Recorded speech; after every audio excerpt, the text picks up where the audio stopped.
Right, now, we have all had those resistors with wires on both sides, and they've got these little colour bands. And you go, what the hell are they? And then you go on the internet and type it down. Unless, of course, you've used them all the time, then you know exactly what they are. Anyway, so I found something on Amazon. It's a calculator, but not as we know it, Jim. Right, okay, here we go.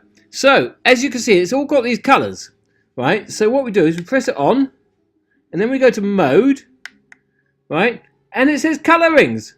Great! So you put in the colorings. I can't see what I'm doing quite, but I'm just hoping this is going to work out. And it tells me the ohms. Hey! Nice and easy, hey? Now, press mode again. RED. So, you know what the voltage you need for the LED. You know what the voltage you've got. So you put that in, right? And then you put in the thingies, milliamps or what have you. And then it tells you the resistor value. Isn't that cool?